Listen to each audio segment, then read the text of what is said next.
Yeah, I'm back from London. London. I'm back from London. Oh God, I'm traveling again.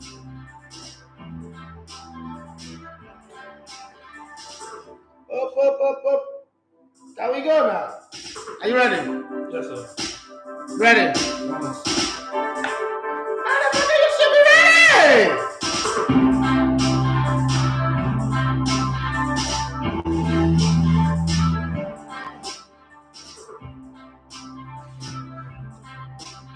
The whole world is waiting for you, Kalejaye.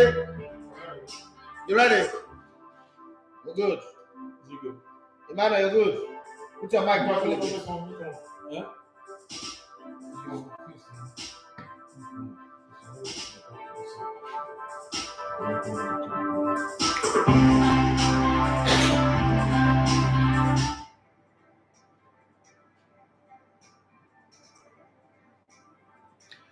All right, good morning and welcome to the Sports Buffet on ELEGBETETVRADIO. My name is Edafe Matthew. So you love to come to ELEGBETE One Sports, and it's the Tuesday edition. That means that I'm not going to be walking alone. I'm walking with a guy who loves to wear red. In that side of town that he belongs, he's always wearing something red. I don't know how he does it, but he's a red man. I'm talking about Emmanuel Sebastian. Emmanuel, good morning and welcome to the Sports Buffet. Yeah, good morning. Another beautiful Tuesday morning. And it's great, like I always say, a privilege to be on the show. It's time to digest some interesting and tantalizing topics regarding Nigerian football discourse across the globe. So it's a privilege to be on the show, and I can't wait to get started. Let's itemize. What do we have on the show today? Okay, quite a lot happened. We've seen, I mean, for me, not the first time, seen the generosity of Ahmed Musa. You know, not the first time he's doing such, and there's something he did again this past. Had a beautiful chat with him yesterday for the very first time. We started out fighting, and then it ended up beautiful. Yeah, I saw your tweet. I was kind of wondering. Okay. You're wondering, right? I was really wondering. No, you know, I always say that when they do wrong, I'm going to like hit them hard. When they also do right, I should be able to raise my hand up and say, okay, this was nice. So that it doesn't look like, okay, you're only talking bad of them, and you're beefing them and all that. And Nigerians are quick to think that you're beefing people. See, one of the things I always say there is there's nobody in this generation of player that's older than me. Let's start with that one. But it's not about the age now, but it's the fact that I don't have any reason to beef them. There are certain things that are basic. If you don't do them, I'm going to come out at you, especially when I'm not asking you for favors, right? So I think he came back and was like, oh, bro, senior man, I'm sorry, this, that. And I just realized that, okay, I think that there was a misconception somewhere, and Cameroon wasn't fine between me and him. Like it was just, starting from a cool hotel, Cameroon, there was just that attitude. And then he came back. I like the fact that he made that move and came back like, senior man, sorry. I don't know. I mean, maybe the president of the Nigerian Football Federation spoke with him. I don't know, but I just know that he came back and said he spoke to the president asked him to apologize and blah, blah, blah, blah, blah, blah. But it was nice. And I made him understand that there is no journalist out there, because it was like, journalists are always attacking us. That's why I said, listen, there's no journalists out there in anywhere in the world that just set out to say they want to attack you. You can't score a hat-trick and the journalist will come on there and say, oh, the hat-trick you score is useless. There's not a sport journalist, dead or alive, that will do that. Sometimes you guys are a bag of shit. And when people say it, you people should accept it. If Maradona, Pelé, Socrates, Michel Platini, Zinedine Zidane, Ronaldo da Lima, Cristiano Ronaldo, Lionel Messi, Neymar, Mbappe, they get criticized. Who will not be with them? They criticize now. Once they criticize people, you just take it out on everybody and start acting. And then you come out with this regular play of, oh, he asked for interview, he asked me for money. I was like, how much should I even get safe when I get money? It was man, but it was very, very nice. It was super nice, and I like that. I like that coming around and like, okay, Mokuna the attackers, but Mokuna also no say we represent Nigeria and we have to come together, find a balancing ground. And it was a beautiful conversation. Right. So I don't mind for Ahmed Musa. Interesting. So that's we're going into that in detail as we progress on the show, and we'll also be touching on an African football school championship that happened. On the 16th. That's magic. Magic, football magic. We'll talk about that as well, and also something about injustice in football when it comes to Africa. I mean, Samuel Eto'o on the Coach Ronaldinho discourse and all that. It's been a debate for long. Samuel Ronaldinho, who's the greatest, who's the better footballer, this, that. That's why debate. It's been going on for long. I mean, Okocha is better. Ronaldinho, I don't know. I haven't seen it anywhere. Ronaldinho came out to say Okocha taught him some things. I don't know how. Ronaldinho didn't say that. But I mean, this is just a teaser of what we'll be discussing on the show as it progresses. So keep it locked and stay with us. And I can assure you will enjoy the conversations as usual. Okay, normally we like to end the show by giving a shout out when there is one, but I think I'm going to start the show today by saying very beautiful happy birthday to one. Everybody loved to call my daughter back in the day when I was growing up, when I didn't even know what it means to have a daughter. Formula Oloye, for me, happy birthday to you. I don't know any child that can smile as broad as that girl. She's a mother now. She's a wife and a mother of children now. But I still see her as that little pastor's daughter, Holy Cross child, student, and all that. Happy birthday to you, and I wish you the very, very best of God's grace, favor, and mercies, and in good health and wealth and all that. I pray that everything you desire in life, God will make abundantly available to you. The way your dad used to pray for all of us and used to lay a hand on my head and say that the world will hear my voice. And I guess prayers are working. I also pray that the world would see the goodness in you, the essence of who you are. And essence is part of you, right? The essence of who you are would be a full display to the world. Well, let's go back to the show and deal with the show as it comes. Let's start with some of the transfer gist so that we can get into what Emmanuel has got in stock for us today. It's a long day for me. I'm speaking at the British Parliament today concerning it's a 3 days workshop today, tomorrow, and next tomorrow. I'll be speaking on the 3 days on different topic concerning slavery through sport and how the entire global European community can come together and help to eliminate fake agents coming to Africa and exploiting these people, and also help to properly checkmate these people. I just hope that my presentation will go a long way in helping the situation, because there are a lot of people who are suffering through this. I've been a victim before, so I know. Real Madrid will rival Manchester United in pursuing Paris St-Germain manager Mauricio Pochettino. Manchester City and Portugal. Pochettino over Carlo Ancelotti? Seriously? Well, I don't know. Maybe because Paris St-Germain beat them. Manchester City and Portugal midfielder Bernardo Silva, 27, is dreaming of a move to Real Madrid. That would be a good move for him, but he will not enjoy his football the way he's enjoying it at Man City. Liverpool are seriously interested in signing English forward Jarrod Bowen, 25, from West Ham.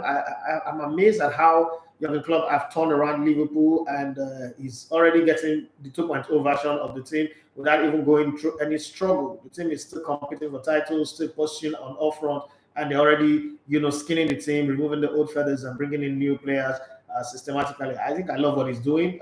Jurgen Klopp doesn't get the credit he deserves for the work that he's doing, and he's not helped himself by the comment of the League Two tournament in Africa. But that said, as a coach, I think he's one of the best in the world. I give him that credit. Now for me, he's on the top 3 level of the best coaches in the world in the last 5 or 6 years. Leicester City manager Brendan Rodgers has the backing of the club board despite a poor run of form. Inter Milan are monitoring Manchester City's Brazil striker Gabriel Jesus, 24, as a potential recruit for the attacker. Okay, Chelsea are interested in Wolves English defender Max Kilman, who's 24. Arsenal, Newcastle, Borussia, Dortmund, and Inter Milan are eyeing a move for Lille and Canadian forward Jonathan David, 22. I don't think Arsenal need that player anyway. Aston Villas have made 24-year-old Liverpool and England defender Joe Gomez their main target for the summer. Yeah, you guys are saying that what they call Steven Gerrard is your next coach, but his mission is to tear you guys apart before he comes. I don't know. Tottenham Hotspur would wait to begin talks with England striker Harry Kane, 28, over a new contract. I think he wants that one. He just showed to Manchester City, this is what you missed. If you come again, I'm coming. I'm jumping ship. Manchester United Spain goalkeeper David Gea, 31, says he's open to signing a new deal with Manchester United, irrespective of the suffering that they're going through. English midfielder Jarrod Bowen, 29, and Switzerland defender Fabian Schär, 30, are on the verge of signing new contract at Newcastle United. Hard work really does pay. Roy Keane turned down the chance to be manager of League One side Sunderland because they only offered him a 6-month contract and he wanted a longer contract. Roma will not make 24-year-old English midfielder actually Milan's loan spell from Arsenal permanent because he has not impressed the Serie A team. You see, when I say that player is not good enough, people say I don't know what I'm saying. Even at Roma, he has not impressed. Wembley could host this season's Champions League finals if UEFA decide to take it off St. Petersburg because of the Russia-Ukraine crisis. Okay, Newcastle, Leeds, and Crystal Palace hopes of signing Wolves midfielder Brendan Johnson, 20, have faded, with Nottingham Forest increasing their offer to get him to sign a new deal. Colombia playmaker James Rodriguez is now 30. Not too long ago, I was on commentary duties at the World Cup in 2014 when he scored that wonderful goal against Uruguay. Back to goal, chest up volley that got me screaming, going crazy. That was the day I also became friends with Martin Tyler because of the madness of how I ran commentary on that goal. And now he's 30. Wow. Says he is open to return to Everton, having left the club to join Qatari side Al Rayyan because former Toffee's boss Rafael Benitez didn't want to count on him. Spain striker Alvaro Morata was linked with a move to Arsenal and Barcelona in January. Says he's happy at Juventus and would always stay there if it was up to him. The 29-year-old is on loan from to the Serie club from Atletico de Madrid. Paris St-Germain and Brazil forward Neymar, who is also 30, like James Rodriguez, wants to experience playing in Major League Soccer. Obviously, he will go there. I mean, he's become a movie star. He's rubbing shoulders with LeBron James and the rest of them. Those are his friends. Don't forget that his Netflix special, Perfect Chaos, was executive produced by LeBron James. And for those of you who don't know what executive producer means, it means that's the person who put money on the ground for the show to be, for the film to be produced. So if you see anybody's name in a movie and they say executive producer, that's the person that funded it. So more like that's the person that owns it. Okay, said he's open to playing in the Major League Soccer in the United States before he retires. Barcelona right back Sergio Roberto's contract runs out at the end of June, but the 30-year-old Spain international is yet to be offered a new deal. Is that the end, the beginning of the end for him at Barcelona? I don't know. Well, the only way you can join in on the show today, while Emmanuel, Sebastian, and I are getting on, you can call in 07025000069. You can send your message on Facebook page. You can also send your message on Instagram and send us a message as well if you're watching via the Johnny Gaffer. Thank you very much for giving us £4.49 shillings. Okay, thank you very much for that. I appreciate so much. We don't take it for granted the support that you could give us. Batman and Robin in the studio today. Good morning, boss. Okay, so it's Batman and Robin, right? I like that. Oh yeah, Chiojuku, you say good morning, boss. And there's a Patrick, you say good morning. Your Liverpool brother is here.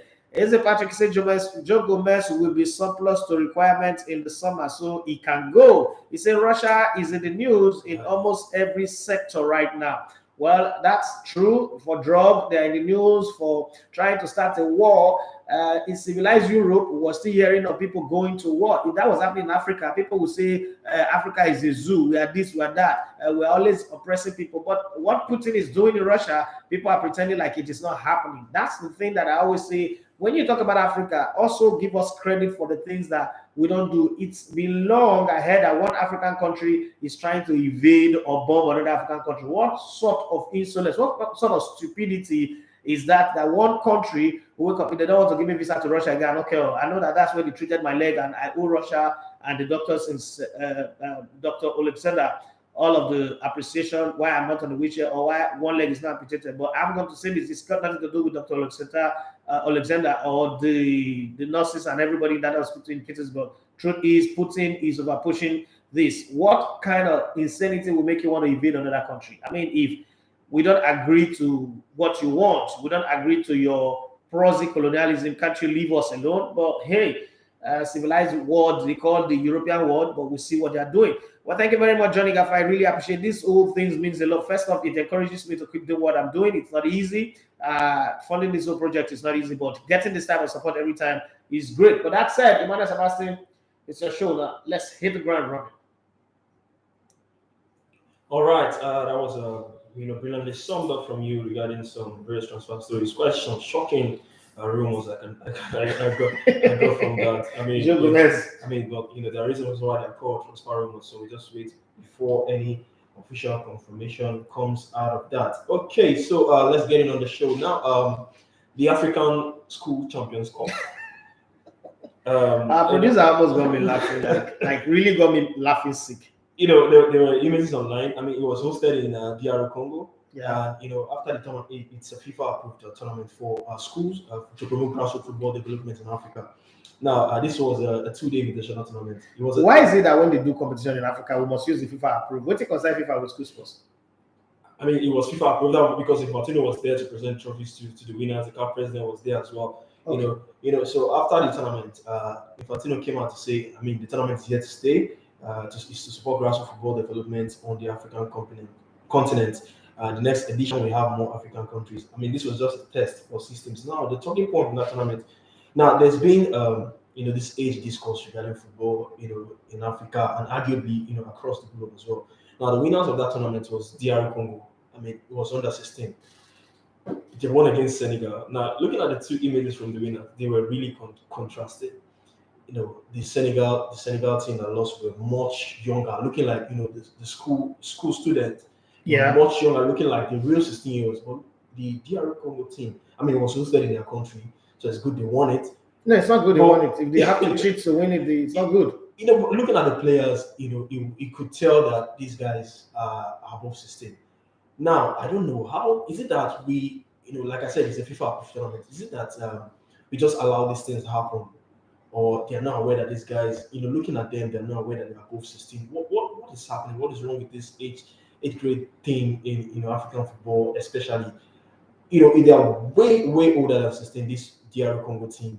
I was looking at the personal images of the captain, and I could see and I could tell that this guy is not 16 years old. But looking at the Senegalese team, they were the real 16 years old. Looking at the images. So what's wrong? Is it that how did they get past? Is it that there are no screenings for these guys to see that, okay, these guys are not 16-year-olds? Or is it something you just allow to happen? So recently I told you guys that before the draws for the World Cup qualifier, the final World Cup qualifiers was made, and I said that if there's one country I don't want us to meet, it's DR Congo. And everybody was asking me, why am I saying that? What is in DR Congo that I'm afraid of them? And the fact that they didn't even qualify for the African Cup of Nations, they were that good, why are they not in the African Cup of Nations? Well, I like to say this, and a lot of people are not aware of this, but let me just put it out for the very first time.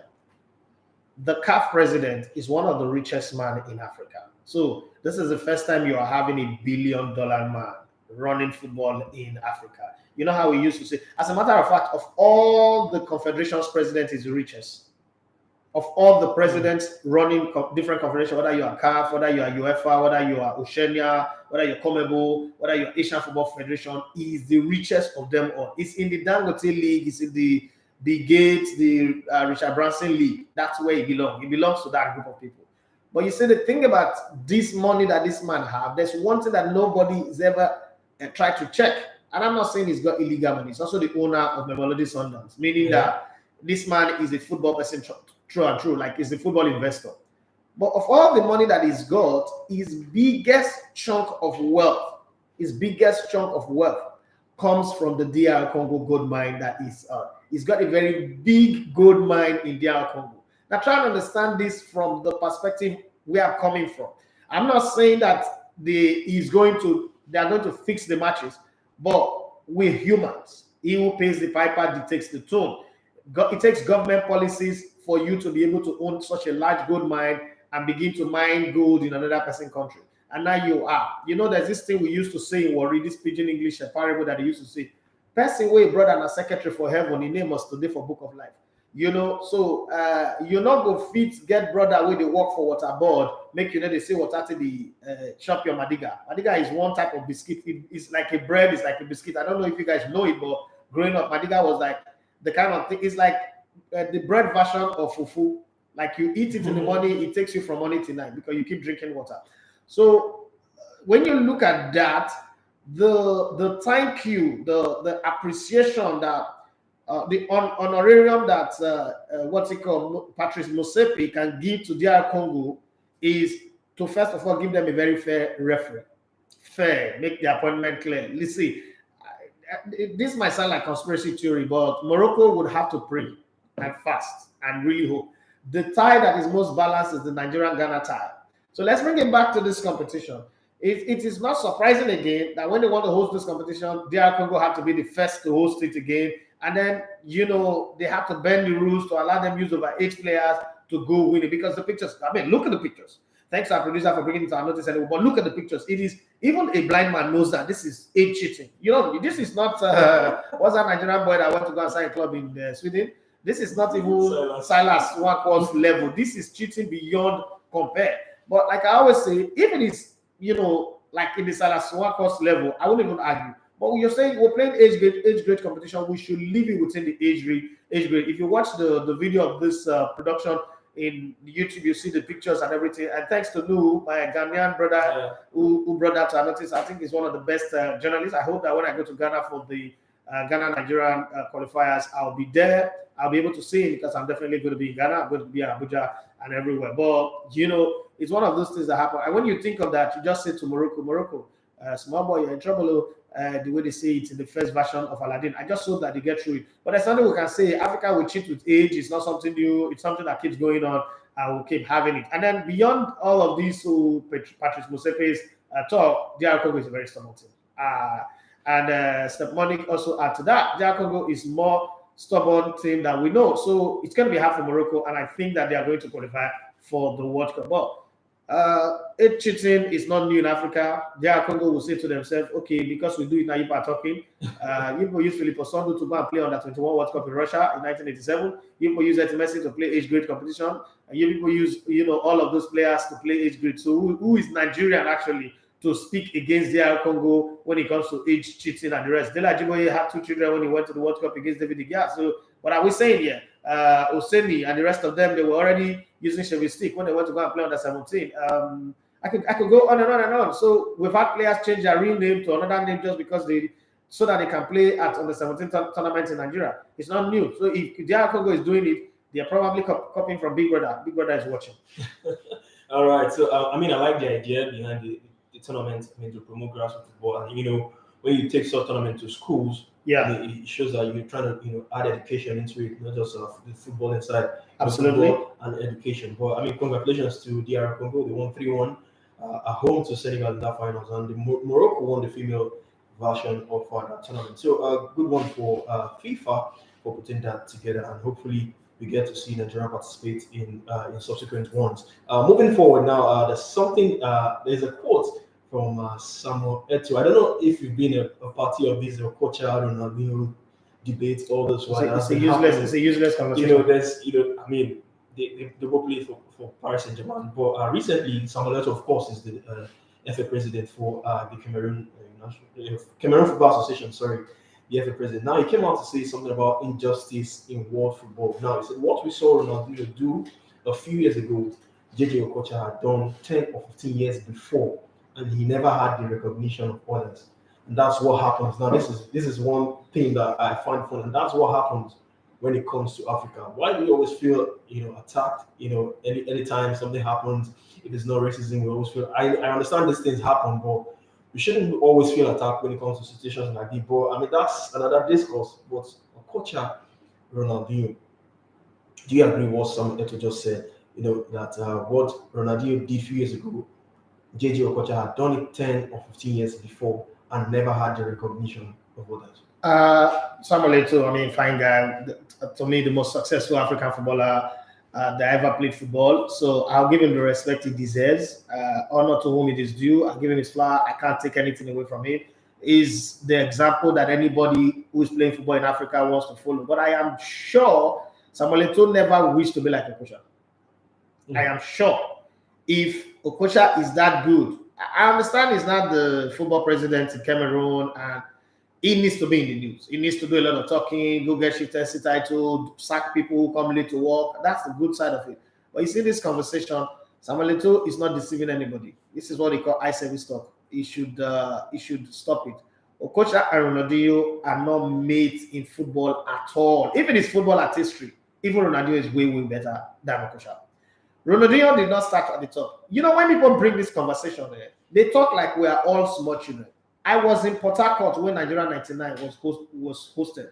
I'd already gone to Europe, but I came back to Port Harcourt and I watched Nigeria 99. Yobo played for Nigeria as a striker at the time. And I remember a certain Ronaldinho Gaucho, was at the Shell pitch in Port Harcourt. Oh God, Rumokruchi. And you see this guy play football. This time they have not crossed path. There's not cross path with Okocha. Doesn't even know who Okocha is, whether he exists or not. Okocha is a football artist. Well, come on. Ronaldinho is a different. It takes it different. First of all, Ronaldinho has got speed that Okocha does not have. The pace that Ronaldinho has got, Okocha does not have it. Now, what is common? You know, Okocha used to play on the wide side when he played for Straboki, when he played for Eintracht Frankfurt, and sometimes at Paris St-Germain. But Ronaldinho was a dribbler with a purpose. He was a man on the mission on the ball. Okocha was a guy who makes it impossible for his team to score. And there's a very simple analogy that I always give you guys when we talk about Okocha. To me, Okocha is one of the worst footballers to ever play football. But you know, if Edafe says it, and don't forget that Okocha is the executive producer of my show, right? So I sit here and I say this, and I'm like, hey, Edafe, what are you saying? Everybody's in orgasmic mode now. Everybody are in war mode now. They want to shoot me. But I give a very simple, the simplest analogy that I can give. Okocha is what I call, you know, in Bible where they say somebody wasted talent. Okocha is a wasted talent. Ronaldinho is a fulfilled talent. I'm not going to say because he's the executive producer of my show, I'm not going to say the truth. He can get angry. You know, it's going to make me make more money than I ever imagined. Okay, as the executive producer of my podcast, as the executive producer of Finding the Next number 10. But I'm still going to say the way it is. As talented as Okocha, the time Okocha went to Paris St-Germain was an O-level team. It's not this Paris St-Germain. So let's not even talk. The time Okocha was playing for Paris St-Germain, the big team in France was Olympique Marseille. And even the French league was still a layback league. Even Monaco was way ahead of Paris St-Germain at the time. They didn't even win the league. Okay. And then he left there, went to Fenerbahce. From Fenerbahce, he had a few good games here and there. That's it.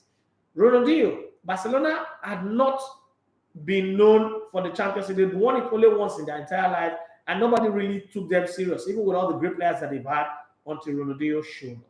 Ronaldinho showed up, and Barcelona went from just that team like Tottenham Hotspur is to Arsenal, just that team that is struggling so hard to be like Real Madrid, to the team that Real Madrid is afraid of, to the team that made the Spanish La Liga become the domineering force of European football, and then pass on the baton to the greatest footballer I've ever seen in the world, Lionel Messi. But before then, we saw what he did. And these things are not, you know, even blind people saw it.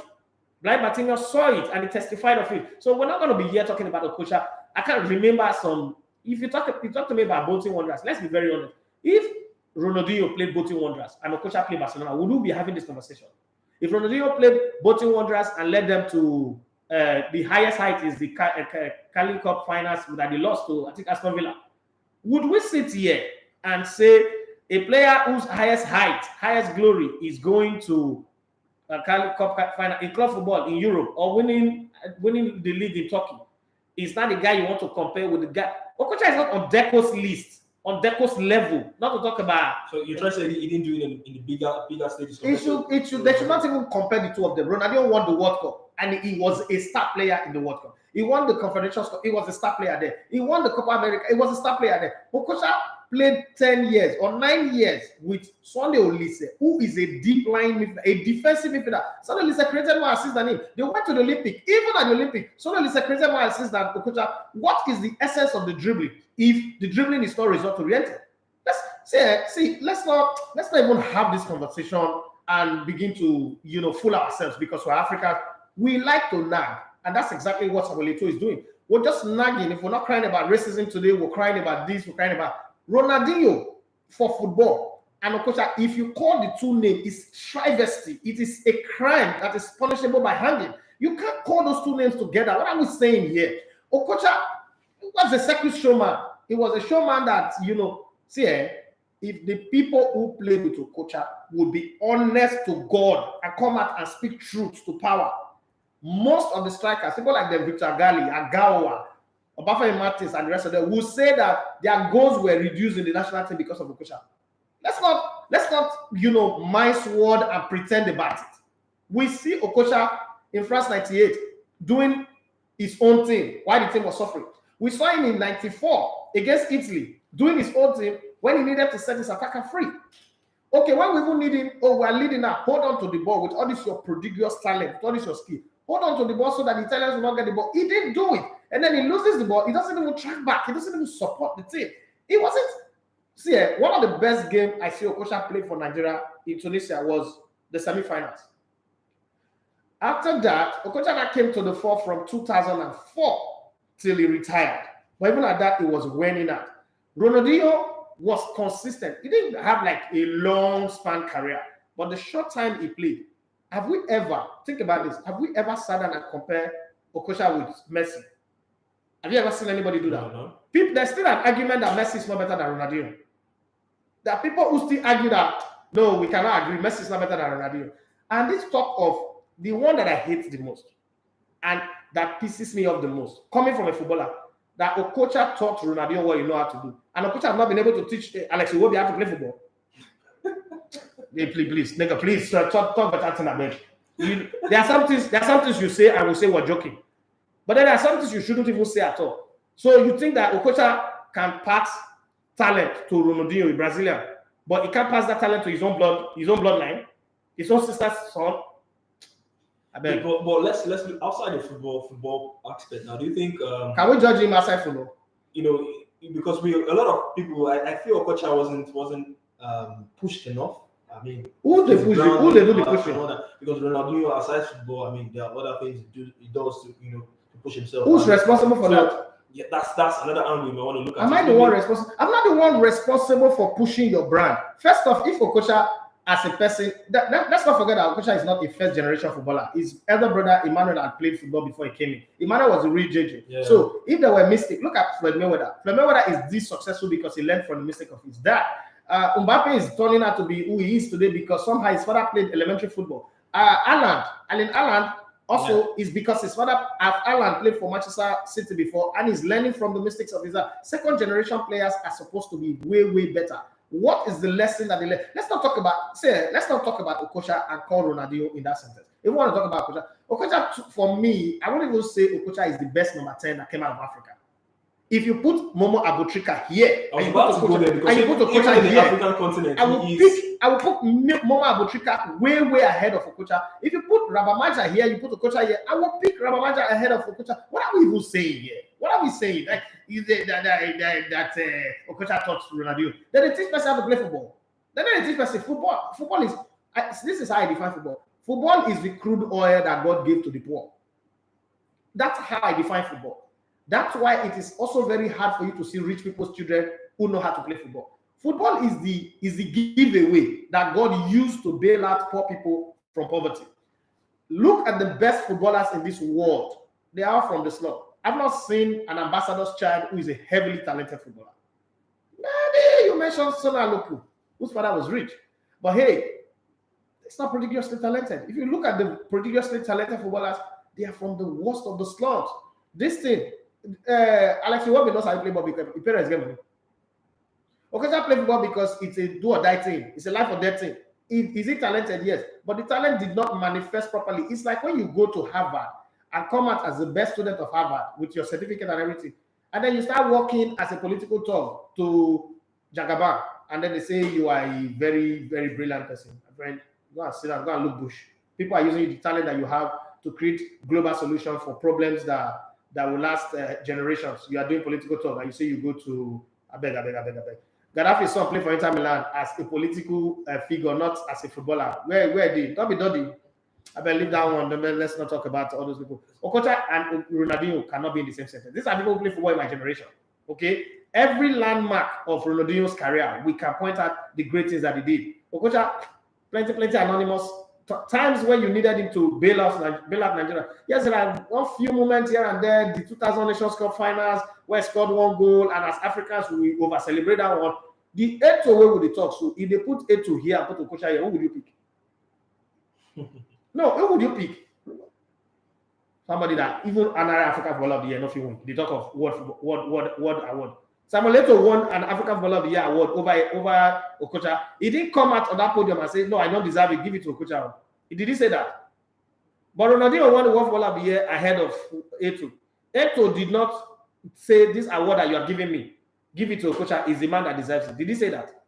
Leave all this high service stuff. So you disagree with what he said? Totally. Why I not go disagree? Even though I adore him is the most successful African footballer. It doesn't mean that even person with is successful not go get drunk sometimes. All right. I mean, it's been a talk that has been going on for such a long time. Okocha is not all that. Okocha not say play, but the way the people they talk about. Because with the way he's more of a ball juggler than a real footballer. Okay. So you think that all the great coaches in Europe were all dumb, that they didn't sign a great player? They saw a great gem like that, nobody signed up. Because nobody wants a circus show in their match. Okocha went to a club where winning is not a key thing. The target of Bolton Wanderers is 40 points every season. Just survive relegation, barely survive relegation. Big clubs don't need a player who will help you survive the shot. Big club doesn't even talk about relegation. When you're a big club, you talk about winning titles, not even qualifying for Europe, winning titles. Okocha was not the guy you put in your team and you win titles. Samuel Eto'o won the African Nations Cup back to back. How many did Okocha win? Samuel Eto'o won the Olympic if Okocha won the Olympics. And Okocha is not, you can't tell the story of the Nations Cup, the Olympic winning team, and you say Okocha was an integral member of that team. Kamawako, who came in on the last day and made the team and they dropped Jonathan Kobore, also made an impact more than even the Okocha that we're talking about. So let's be very, very honest here. There's never been a time in Nigeria winning of any title that you can say the scruff of the neck, Okocha single-handedly won this tournament for us. But there are times when Nigerians have been knocked out from tournament where you can blame Okocha, flip that script and go to Ronaldinho. You can talk of when Ronaldinho went to Bernabeu and the Real Madrid fans were clapping for him, 5-0. You can talk of when he single-handedly won Champions League or one tournament for the league title for Barcelona. When he contributed to Brazil winning the World Cup in 2002. He contributed to them winning the Conference Cup. He contributed to them winning the what's it called? What's the South American Cup again? Copa America. Please explain that for me in Okocha's language. Okocha was in the star-studded 1991 team that went to Cairo in Egypt. What did they come out? Then please tell me something better. All right, Samuel Eto'o, we disagree. The ELEGBETETVRADIO Sport disagree with your comment on JJ Okocha and Ronaldinho. I mean, two talented players. If you ask me, enjoyable to watch. But I mean, you know that I would pick Mark Vivian Foe, the late Mark Vivian Foe, ahead of Okocha. The first Mark Vivian Foe, the guy, that died. I remember. I'll pick him ahead of Okocha. Even Solomon Olembe, this one they talk. This Senegalese guy that used to wear number 10, Khalilou Fadiga. I bet I'm gonna leave Okocha. A lot of people might misunderstand this. I don't know, because you're taking it further now. Bringing other players, that you take ahead of Okocha. This is just your opinion. This is not hate speech, like you said. If you like, let me call it. There's no hate speech in football. Okocha is not undisputed numero uno anywhere. If you're a Bolton Wanderer legend, that's not greatness. That's not greatness. When you talk about greatness, the club that they call Bolton Wanderers said they don't even exist anymore. It's like I beg. Let's move on to the next one. All right. I mean, talking about players that played for the Super Eagles, let's talk about something. Should I say emotional touching that happened? This past few days. Former Super Eagles player Kingsley Obiekwu was a member of the Nigerian football team that won gold at the 1990 Olympics, and was a former Super Eagles defender. I mean, times has changed now. It's not what it used to be now. Something happened. A Facebook user put out a post out there that he saw him at a motor park. Kingsley Obiekwu, I mean, he's known as Shagari Udoji during his days, loading buses and driving Siena to Suka. If this was what a Facebook user wrote on his page, I mean, he was trying to express his emotion. He hugged and greeted him, crying like a man.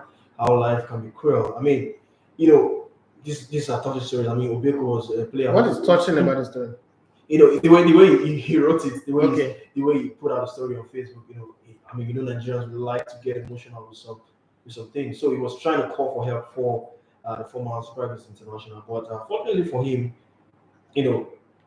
Ahmed Musa came out and sent some. We talked about it yesterday. Sent some donations to him. I mean, that's typical Ahmed Musa. If you know Ahmed Musa very well, this is something he's been doing for a while, supporting people and, helping people, not just people amongst his locality. I mean, he goes offshore, help people amongst other tribes and all that. Now, a lot of people have come out to blame the NFF for this, that they don't support the ex-internationals, they don't put, how would I put, they don't sustain them, as long as you play for the national team, you should be entitled to such a level of financial benefits and all that. The amount of ignorance in this country. So I don't know. They should be jailing people now for the sin of, or the offense of ignorance. People should be going to jail for it.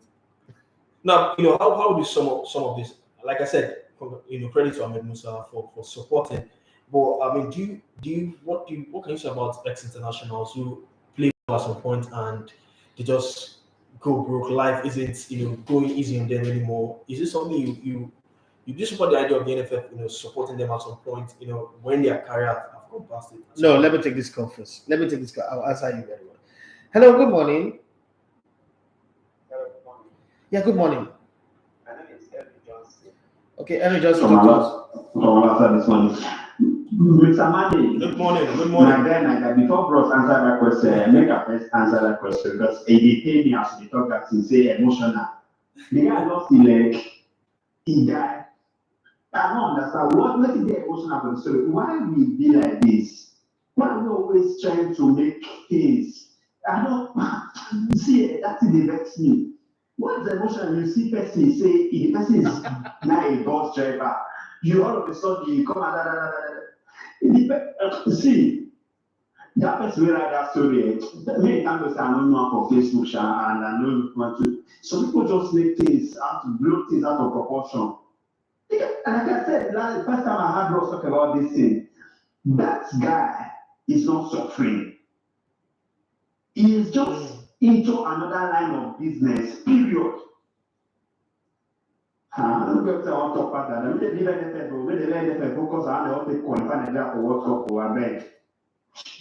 All right, thank you very much. At least he's doing something legitimately making money to feed it for his family and fend for himself. I mean, being a bus driver is not the worst.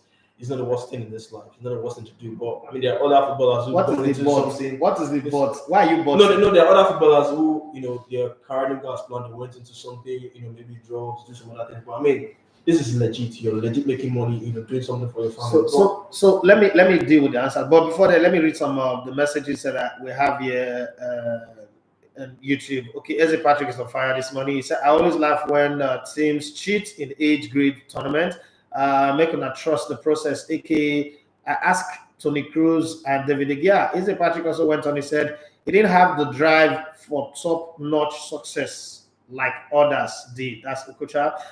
Somebody said if he won't be biased, he's in the best position to tell us about Okocha. He once said he always fought with Okocha to pass the ball. Nobody should blame the NFF. Please, there are ex-internationals in England that are bankrupt. Not now. Mike Tyson once went bankrupt too. It is life, okay? And I'm sure some other people are making comments in other places on Instagram.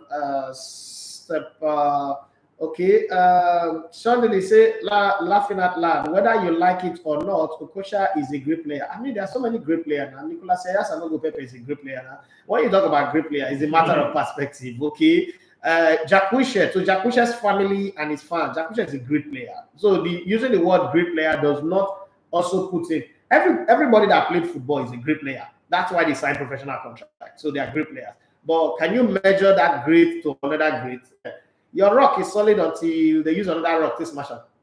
So that's a different conversation. So let me come to this issue of Kingsley Obiekwu. I think it is disrespectful to even Kingsley Obiekwu for the conversation that we're having. We're dehumanizing him by saying the things that we're saying. Because what we're not saying is to drive bus in Nigeria is not an offense. It's not a low life. It's not a bad life. And the funny thing, the people that are saying these things are jumping on buses to go to their work. The driver that is driving that bus, you don't know who he is because he's not popular. And who is Kingsley Obiekwu? He played 6 matches for Nigeria, so all of a sudden you're now a player that, even if we're going to count pension based on the number of games that he played, he's not even entitled to pension yet. Because even that kind of pension, you will have to meet certain number of games.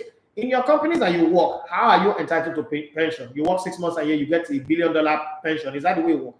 When you want to make suggestion. First of all, make suggestion based on two things: what is practicable or applicable in your country, and what is international best practice. So let's take the journey out of Nigeria, and I'm going to mention only names of people that people out there who are watching or who are listening know. Mike Tyson, at one time in his career, earned $300 million as a boxer. This guy is a professional boxer. He's in America. He's also somebody that America is proud of. He went bankrupt. Nobody showed up.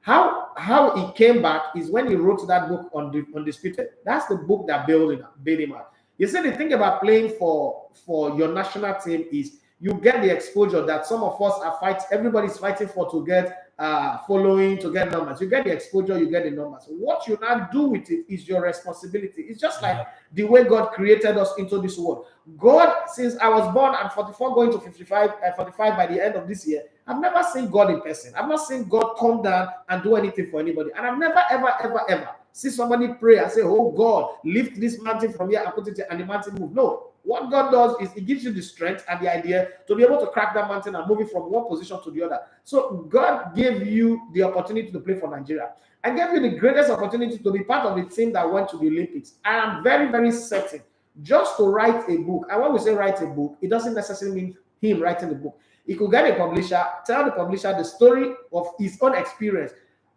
winning gold at the Olympics, my own point of view. Right? That's a book that will sell. Just writing that book alone with a good team around him, between 8 to 10 million will come down.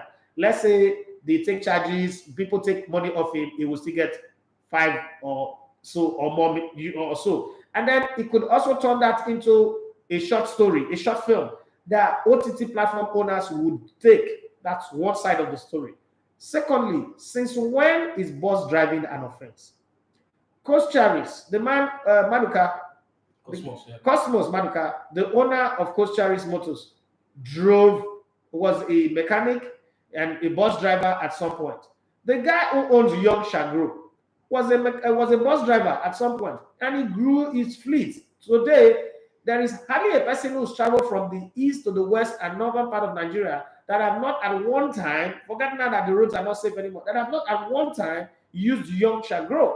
That man is somebody. And then there are countless number of people who's gone from, see, the story of grass to grace is abound everywhere. And the ethics of working very hard and building yourself from zero to the top, it's something to encourage. But when we come with this, what we're actually doing is encouraging the sense of entitlement. And then let's not even talk about just Mike Tyson. Ivan Oliphant at one time was so rich, he had over $400 million in earnings. He became broke. Today he's still broke. He's owing money. He's owing the system money.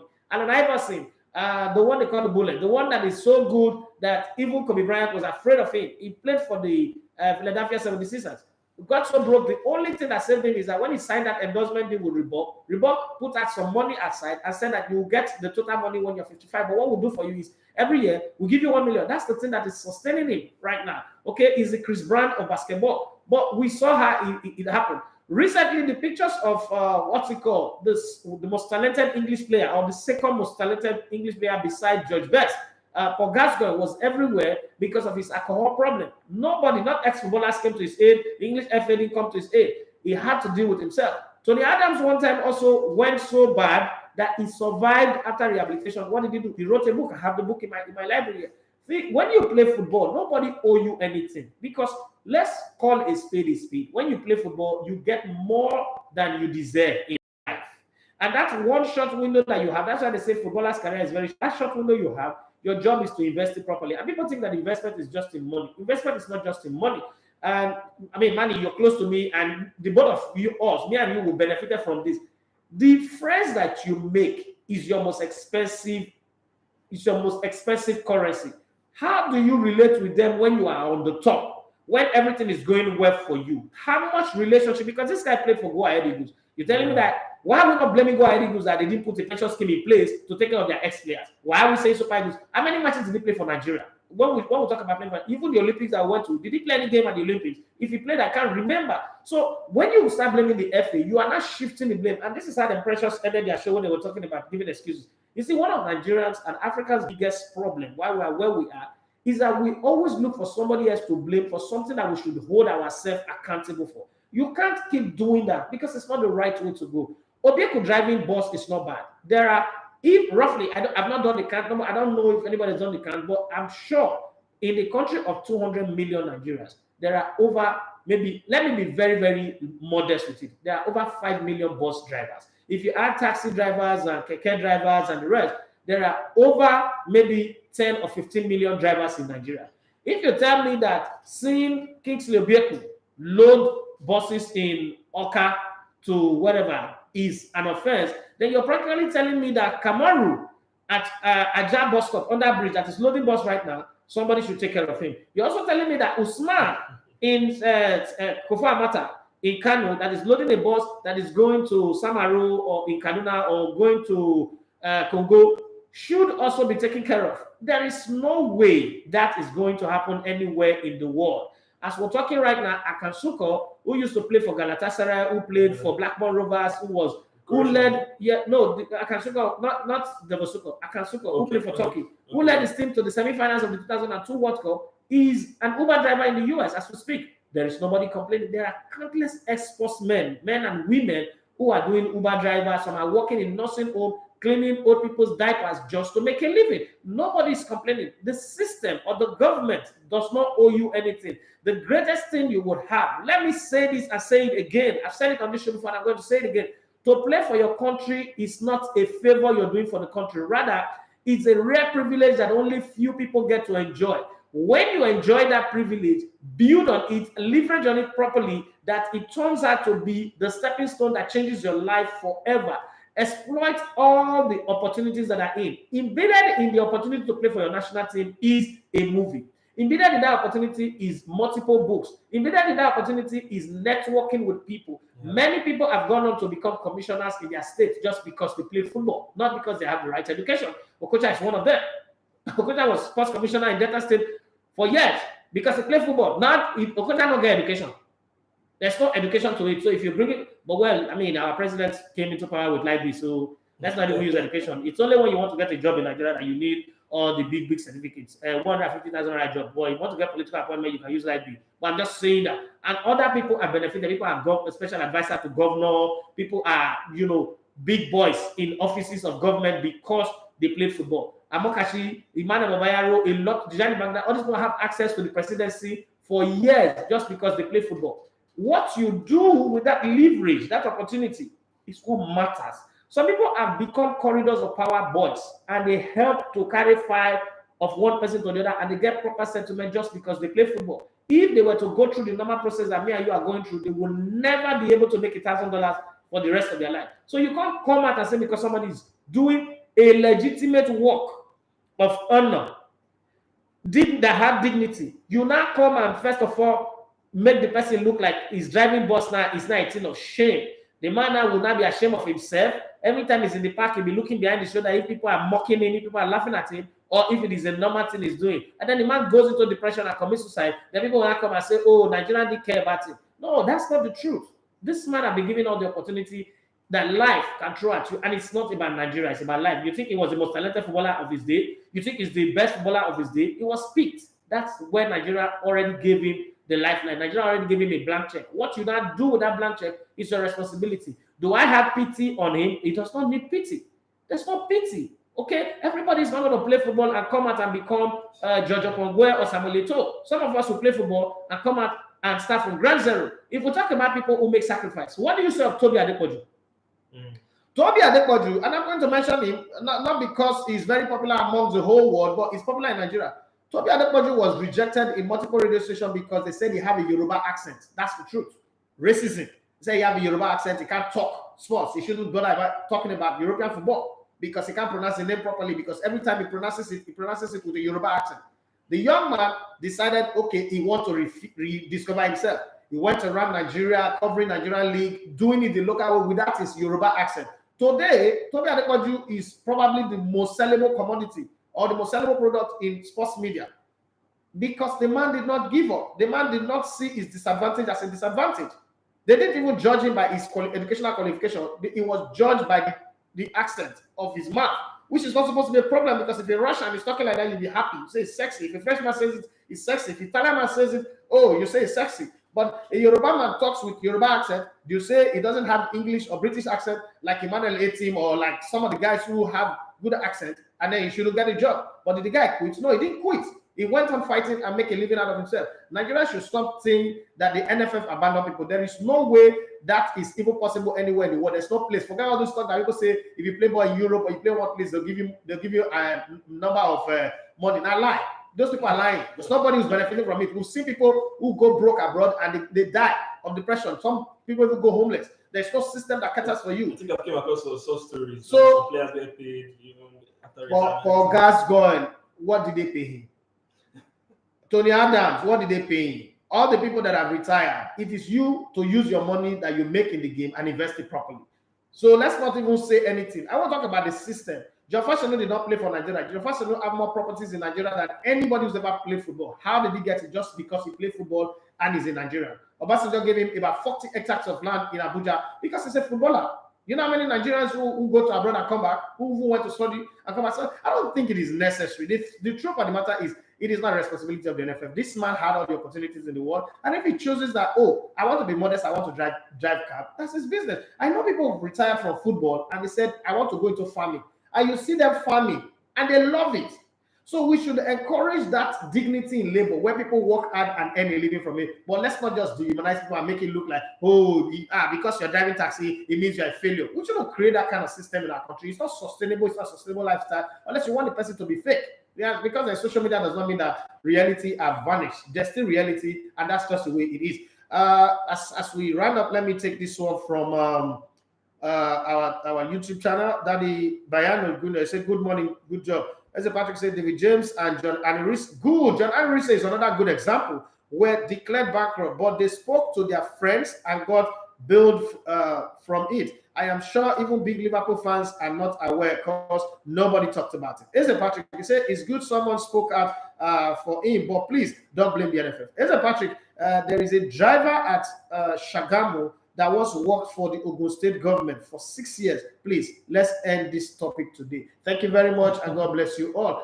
You make sense with Toby's story. Yes, Ndiba Black Knight on that one. Okay, that's where we'll draw the curtain on the show. I don't know if you managed to have something else, but our time is really fast spent.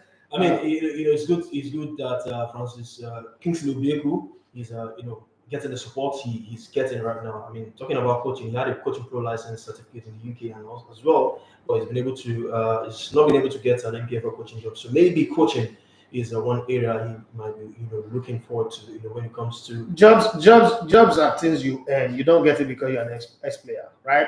So if you put the CV out there, nobody's employing you, you should ask why nobody's employing you. Because employment is not just about talent or qualification, it's also about attitude. Okay, do you have the right attitude? Are you a people person? Because to do certain kind of job, it's like I want to talk as a broadcaster, but I'm not a people person. I don't like answering questions. I don't like talking to people. You can't do the job. There are just some jobs that an introvert cannot do. Coaching is one of them. You want to coach, yes. Are you a people person? Are you the kind of guy that can relate with people? Because in coaching, you have to talk to the press. They would probe into your life. They will get you. They put you on a certain stage when you're winning and when you're losing and everything. Are you that kind of guy? Or you are the guy who wants to be on your own? Sometimes one of the greatest problems of man is isolation. So you've walked with me on this journey. If there's one person who's been with me from the beginning of this journey, is you. If you notice, how did you become a broadcaster? You came out to ask. Yeah. Bros, I want to learn this thing. I don't know if I want to learn. You came, you spent a 90 days period with me. And look at you today. You've been to the African Cup of Nations. Some people have been in this job longer than you. They've not done the things that you do. You've hosted an award. You've been to the African Cup of Nations. You've done a whole lot of things. You've been on platform that people. I saw you on the Budweiser show. Yeah. So that's progress. Same thing happened with Emmanuel Ete. Same thing happened with quite a lot of other people. Some other people feel like they are too big. Oh, I have this talent, but I can't go and ask anybody. You go die there. Even God, the Almighty, the one who gives. The Bible says that the earth is the Lord and the fullness thereof. Yet God, the same God who is our Father, says we should ask. Does my children ask before I give them food, before I pay their school fees? But God, who is the Father of all, says, ask and it shall be given. Seek and you find. Knock and the door will be open. So sometimes we need to understand what kind of person are you. It goes a long way in sorting the problem. If I don't have, I ask people. I have people that I will call. I'm like, bros, man, you're rough, I better help me. I'm not ashamed to say that. I might not go out in public and ask everybody, but there are people that I would always ask. I'm like, man, this is what I'm going through right now. I might be doing $1 million project, but it's not my money yet until we sell. So in between, I'll get stuck in traffic and I will ask, like, I beg, if you get, give me. I need that. I need help. Support me. Is that not how people spend their own hard-earned money and bought us free generator here?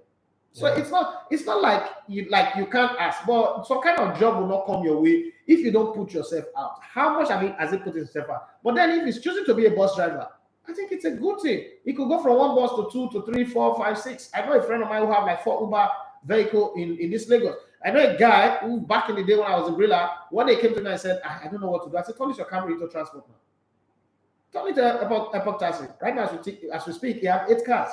Richer than me now. So most times when we have all this conversation, we should always look at the things from the angle of knowing that we can't just put blame on the NFL because we want to blame people.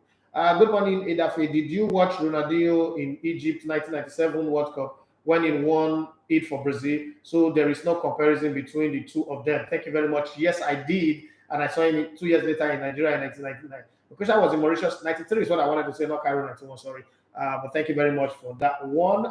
For the Mr. Polobi, thank you very much for that one that you said. But Nigerians will not remember all of that. I dare to say this, and Nigerians would kill me. I dare to say this. Wissinuruma is a better player than Austin Jejo Kocha. When we won the Olympics, and it will help you well to go read the Ulises book. When we won the Olympics, the time that they brought in Oruma was a game changer for us. Kocha missed our penalty. Kocha was playing lazy in game. Let's not talk about Kocha in the game because He's also had issues, and the NFL, came out too. It's not the NFL. It's Amaju. That was the personal team. That was a worry boy to a worry boy. I told Amaju, I said, Amaju, don't say this is NFL. This is you used to adore Wilson growing up, or Woyo, as we call him. Oruma was my classmate. Used to adore him, and I called him. I said, like, young guy, you know well, oh. I don't know, it's not really from a poor home, but what happened to him? He tried to invest his money and they swindled him and the thing bust his brain. He's still dealing with the mental health issue. Nobody's crying that the NFF or the government should come and help him. It's him, his family, and friends who love him. That's the way it works. But this is where we're at, man. All right, up next is the Niger Player GPS show. Before we started the show, quite a lot happened.